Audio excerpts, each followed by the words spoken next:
Kayla Marissa Lowe on the Power to Decide stated that promoting and implementing a school-based sex education program positively impacts students' health. Today, I will present to you information supported by the LDS Daily, the Power to Decide, the Reflector, and the NSW government.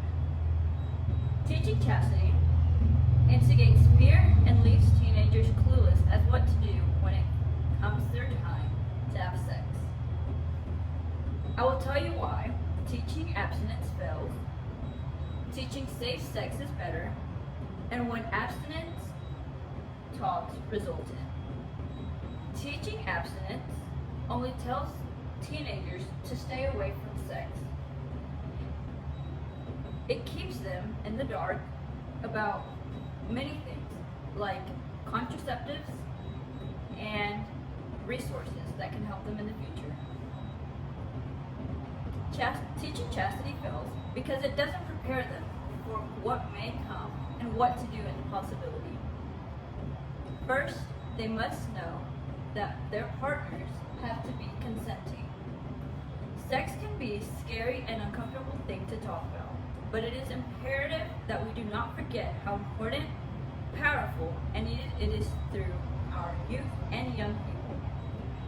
Marissa Lowe stated, and the power to decide. Second, those who choose to have sex will be unprepared. They won't know what to do when the unexpected arrives. Abstinence doesn't teach you where to get help, so it is easy to panic when something troubling occurs to you. Guttmacher Institute states that the only effective way of lessening teenage pregnancy and the spread of STIs is to include contraceptive education into sex education. The strength of teaching safe sex can lead to teens learning about the right ways of using contraceptives, less unwanted pregnancies, and the knowledge of resources they have. Once the partners are consenting of the relationship, they'll know the correct usage of contraceptives. They can avoid things like HIV, herpes, chlamydia, and they will also know that condoms and other contraceptives aren't 100% foolproof. Other choices of contraceptives avoid health pregnancy, such as Plan B and birth control.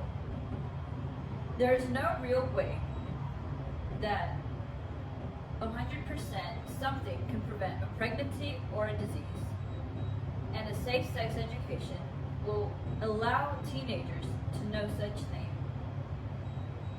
If something unexpected were to happen, they'll know where to go and they'll know how to use their resources.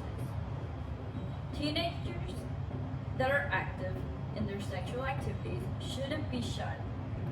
Adults should give them the opportunity to learn and to explore. They should be able to tell them what to do in case something bad happens. Abstinence doesn't stop teenagers from having sex, and safe sex doesn't give them the ideas to start having sex. Over time, teenagers have been more sexually active, and abstinence doesn't stop them from having sex, or teaching abstinence doesn't stop them from having sex. But if you teach them safe sex rules, they'll know their resources, and it is very important that they know these resources. Abstinence teaches fear, and it is stuck in the past, as adults want to believe that teenagers won't go out to have sex. It's better to teach responsibilities than having them potentially make a mistake and harming their future. If you teach them right, it is easier for them to prevent a mistake. With that being said, now you know why abstinence fails, safe sex is better, and what abstinence or talks of abstinence results in. However, abstinence is taught in most states, or sex isn't talked about at all in some. Don't believe that teaching abstinence is better than teaching safe sex. Be in favor of teaching